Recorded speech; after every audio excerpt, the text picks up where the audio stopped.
Hey guys, I'm back with another video. This time I'm chatting about Pugs and how you can take my information to start hosting, organizing, and running your own Pugs. But before we get into it, I'd appreciate you guys thumbsing up the video, and I do want to apologize, I'm kind of dealing with the cold right now. Now, I haven't belonged to a guild since the end of AQ40 and Classic 2019, so it's been a long time, and I've been running Pugs ever since. I like having a do whatever I want when I want schedule when it comes to raiding, and I found that a specific raid schedule doesn't really work for me. I find there to be a lot of drama in guilds, and competing for loot with people who didn't really deserve it wasn't ideal for me. The overall atmosphere of the WoW culture has changed drastically, and I'm not really here for it. So I've been organizing, tanking, and raid leading my own Pugs since then. I've hosted 40-mans, 25-mans, 10-mans, and 20-mans from ZG and AQ40 to Karazhan and Ulduar. I've had experience running the show at just about any raid since the WoW Classic reboot. I've also hosted full-blown Pug speedruns as well. The video you're watching right now is early phase 1, where I found 9 random people and we actually did a speed clear on Next 10. I think this one was 1 hour and 19 minutes, but my fastest was 1 hour and I believe 3 minutes, which was actually the 3rd fastest on Mankrik. It's crazy because I actually found 9 random people and we performed better than 99% of the guilds on Mankrik. Now, I feel like I have a lot of experience and tips with running Pugs, so I hope you guys can take this information and be able to motivate yourself to run Pugs as well. While I've been pretty critical of Wrath of the Lich King, especially as of late in some of my videos, I still feel like it's a good expansion to run and find Pugs, as well as meet new people. I have 2 categories, and then at the end, I have some miscellaneous tips and tricks that will help you out. So the first category I have is the prerequisites, or getting started with your Pugs. I want you to address with yourself what you want out of your Pugs. Do you want a chill atmosphere? Do you want a top-notch efficient Pug that can beat out guild runs? Or is this just a hobby that you want to do once a week? Once you figure that out, be sure to explain that to the people you pick up to raid. If you set a clear standard, people will decide if they want to use another reset with you, or possibly bring an alt at a different time. Some other questions you need to ask. What time are you going to run? Have you made a Discord? What loot systems are you going to do? What is the main incentive for people coming back to Pug with you? These are all things you need to consider. You need to understand that your groups are Pugs. You're never going to have the perfect run. You're never going to have the perfect set of tanks, the perfect DPS group, or a godly healer composition. There's always going to be something lacking in your raid. It's up to you to mask that. There's always going to be someone or a couple people not performing. There's always going to be people who say they know the fight and they actually don't. Be prepared to wipe is another one. Having unrealistic expectations of yourself and the random people you find is a one-way ticket to burnout and not building any traction with your Pugs. This is my most important step, and if there's anything I want you to take out of this video, it's this right here. You cannot make everyone happy. There's always going to be a negative Nancy after a wipe. There's always going to be someone who tries to undermine you and try to lead the raid. There's always going to be people arguing with you about getting into your Discord. There's always going to be people complaining about your loot system. Keep your head up and don't let these people drag you down. You're running the show, so nip that in the bud immediately. Consider and understand all of these things I just said before you start hosting Pugs. Now I'm going to transition to the next category, which is just leading the Pug. I would highly recommend you being the raid leader for your Pugs for a couple of reasons.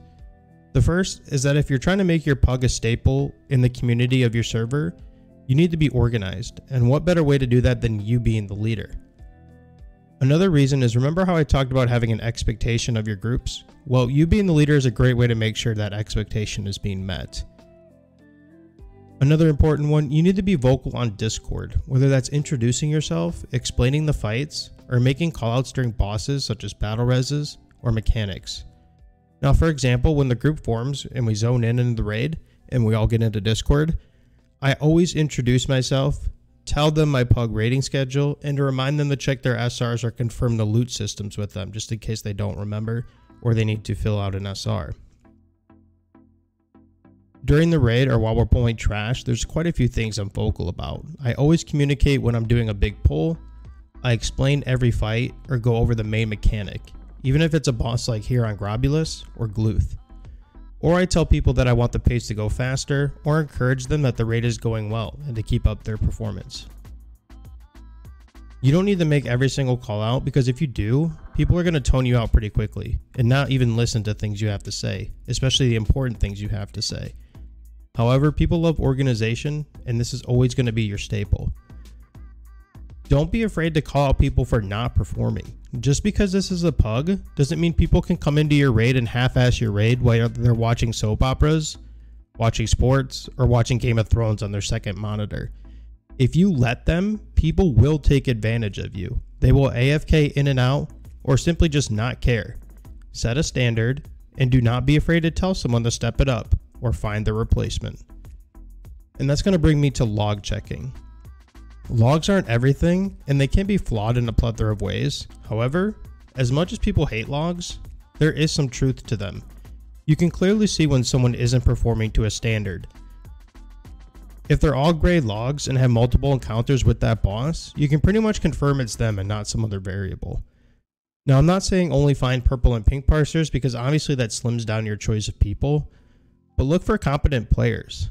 Again, these runs aren't perfect, but one thing I always look for is blue parsers, at least, multiple encounters on bosses, and if they've done the hard modes. Again, here's an extremely important step. It's becoming really common for people to, while you're looking for people, it's become really common for people to say things like they'll show you their mains logs, or they'll promise you that they've done the raid on multiple times on other tunes. I mean, that's great. And even if their logs are great on their other tunes, it doesn't really prove that they can perform on the class that they're coming to for your raid. And honestly, it's just an excuse for people to get into your raid and not perform to the level that you want and essentially get carried. Again, this is your raid. You need to have a backbone and hold a standard. If it comes to the point where there's no progress being made, say like the first couple of weeks of Ulduar, for example, and the raid is hard stuck on, let's say, Mimiron or something like that, don't be afraid to call the raid and either reschedule a continuation run or just try again next week. Again, people might get upset, but please refer to what I said earlier. You cannot make everyone happy. Now, the rest of the things I'm going to say are just little tips and tricks or bullet points I'm going to rattle off that you should keep in your back pocket or continuously remind yourself with. There will always be people that sign up and don't show up. Be prepared to have a bench or a few people that you know that will come and sub in. One rule I have is that if a person no-shows twice with no explanation of why they're not there, they're just removed from the Discord.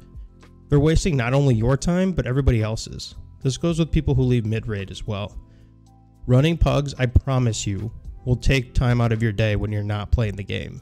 Setting up and maintaining the Discord, making signups, making SR lists, reminding people to use their SRs, or finding replacements. It's not necessarily easy running pugs, and honestly, sometimes it feels like a job. There will be people who try to undermine you.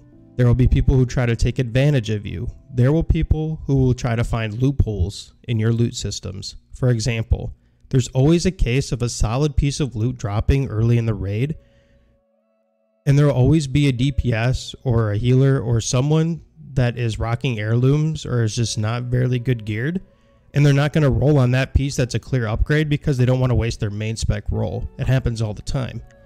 I either combat this with doing unlimited rolls, which is mainly for 10 mans, or I do soft reserves, or I simply force them to take the upgrade.